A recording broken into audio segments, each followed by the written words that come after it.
Hello guys, আসসালামু আলাইকুম। সবাই কেমন আছেন? আলহামদুলিল্লাহ, আমি ভালো আছি। সবাইকে সকালের শুভ সকাল। সকালে ঘুম থেকে উঠে আগে বিছানা ঘর পরিষ্কার করে নাস্তা শেষ করলাম। ঘর দুয়ার পরিষ্কার পরিচ্ছন্ন রাখতে সবাই ভালোবাসে, কে না চায় বলেন তার সংসারটা পরিপাটি হয়। তাই আমিও চাই, কিন্তু আমি আমার মতো আমার যতটুকু সামর্থ্য আছে তা দিয়েই আমি গুছিয়ে রাখতে পছন্দ করি। তো ঘরদুয়ার পরিষ্কার হয়ে গেছে, এখন আমার দুপুরের রান্না করার সময় হয়ে গেছে। আমি আগে থেকেই সব কিছু গুছিয়ে রেখেছিলাম, কারণ 2 দিন যাবৎ বৃষ্টি হচ্ছে। তো ভাবলাম একটু খিচুড়ি রান্না করে খাই। সব সময় তো মাংস দিয়ে বা মাছ ভাজা দিয়ে খাই। আজকে আমি চিন্তা করলাম যে একটু ভর্তা ভাত বানিয়ে ভর্তা দিয়ে খিচুড়ি খাবো, তাই সব ভর্তার আয়োজন করেছি। এখানে আমি একটু মজক রান্না করব, সেটারও ব্যবস্থা করে নিয়েছি। তো মজকটা প্রথমে আমি গরম পানি দিয়ে পরিষ্কার করে নিয়েছি, তারপরে আমি এটাকে ভুনা ভুনা করে রান্না করব।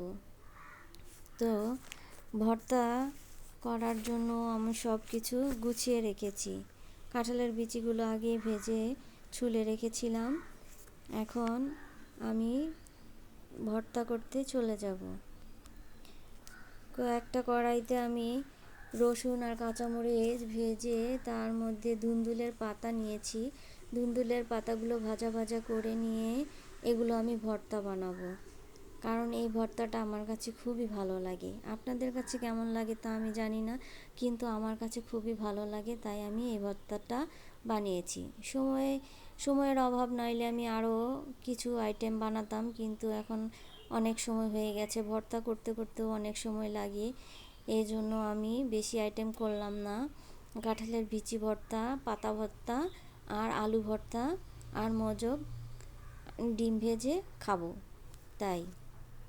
তো কাঁঠালের বিচিগুলো সুন্দর করে বেটে নিয়ে কাঁচামরিচ ও পেঁয়াজ দিয়ে বেটে নিয়েছি। এখন আমি পাতাগুলো বেটে ভর্তা বানিয়ে নেব।